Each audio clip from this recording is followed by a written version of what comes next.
অতিথিরা যেভাবে বললেন, আমার মৃত্যু পর্যন্ত আপনাদের এই শুভকামনা এবং বন্দনা আমার মনে থাকবে। আল্লাহর কাছে আপনাদের সবার জন্য সর্বাঙ্গীন কল্যাণ এবং নিরাপত্তার প্রার্থনা করছি। প্রিয় ছাত্রছাত্রীরা, এখন তো আসলে কথা বলার সময় নেই, আর আমার কথা বলার শিক্ষকতা এটা একটা মহান পেশা। একজন বৃদ্ধ একজন পণ্ডিত ব্যক্তি বলেছিলেন, শিক্ষকতাকে ঠিক পেশা বলা উচিত নয়, এটি একটি ব্রত। একটা হচ্ছে প্রফেশন, আর একটা হচ্ছে মিশন অথবা ভিশন। আয় রোজগারের বা অর্থনৈতিক একটা সম্পর্ক থাকে, মানে একদম ট্রু সেন্সে একজন শিক্ষকের পেশাটা এই সাধারণ স্বাভাবিক পেশার চেয়ে একটু উপরে। আমার আপাকে আমি দেখেছি যে ছাত্রদেরকে এসএসসি পরীক্ষায় সেন্টার করে দিয়ে উনি মসজিদে চলে যেতেন, সেখানে গিয়ে তাদের জন্য দোয়া করতেন, তারা যেন পাস করে। তো এই যে বিষয়টা আসলে শিক্ষকতা, এটা আমার জীবনের না, একজন প্রকৃত শিক্ষকের ব্রত হওয়া উচিত। সেখানে আপনি কি পেলেন, জাগতিক অর্থে কতটুকু পেলেন সেটা বিষয় না, বিষয় হচ্ছে যে আপনি ছাত্রদেরকে কি দিতে পারলেন। আমাদের নবীজি হচ্ছেন সবচেয়ে বড় এবং আদর্শ শিক্ষক ছিলেন। তাহলে নবীজির পেশা ছিল শিক্ষকতা।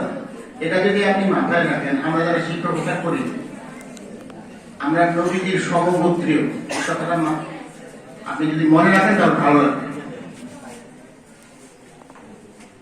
আরেকটা কথা হচ্ছে, আল্লাহ তাআলা কোরআন শরীফের ভিতরে যে প্রথম সূরাটা নাযিল করেছিলেন, সেখানে প্রথম শব্দটা হলো ইকরা, মানে পড়ো। ইকরা বিসমি রাব্বিকাল্লাযী খালাক। তোমার প্রভুর নামে পড়ো, যিনি তোমাকে সৃষ্টি করেছেন। তারপরে বলেছেন কলমের মাধ্যমে শিক্ষা দান, আল্লামা বিল কালাম। এই যে পড়ার কথা এবং লেখার কথা, আমাদের কোরআন শরীফের প্রথম সূরার প্রথম 5টি আয়াত, যেটা আল্লাহ রাসূলের উপরে প্রথম নাযিল হয়েছিল, এটা মাথায় রাখা দরকার যে কেন আল্লাহ তাআলা কোরআন শরীফের প্রথম কথাটা পড়ো বলেছিলেন। তা আমরা তো পড়ছি এবং পড়াচ্ছি, এটা সবচেয়ে শ্রেষ্ঠ এবং সেরা একটা কাজ হওয়া উচিত। অথচ জাগতিক জ্ঞানা পাওনার বিষয়টা যদি বাদ দেন, আপনি যদি আত্মতৃপ্তির কথা চিন্তা করেন, তাহলে আপনার কাছে ভালো লাগবে যে আমি পড়ছি এবং পড়াচ্ছি। আমি এটাকে মনে করতাম। আর শিক্ষকতা এমন একটি কাজ যেটি একজন মানুষ জীবদ্দশায়, এর বাইরে মৃত্যুর পরেও এই শিক্ষকতাটা তার জন্য উপকার হয়। যখন আরেকজনকে শেখায়, এটা একটা ধারাবাহিক একটা প্রক্রিয়া চলতেই থাকে। এই অর্থে শিক্ষক এবং শিক্ষকতা একটি মহান পেশা আমি মনে করতাম এটাকে। আর আমার আব্বা শিক্ষক ছিলেন, তিনি শিক্ষকতার জন্য সারা জীবন ব্যয় করেছেন। তার কাছ থেকে শিক্ষকতার প্রেরণা আমরা পেয়েছি।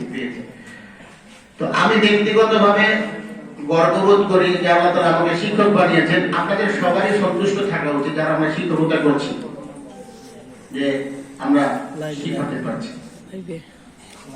তো এখন এই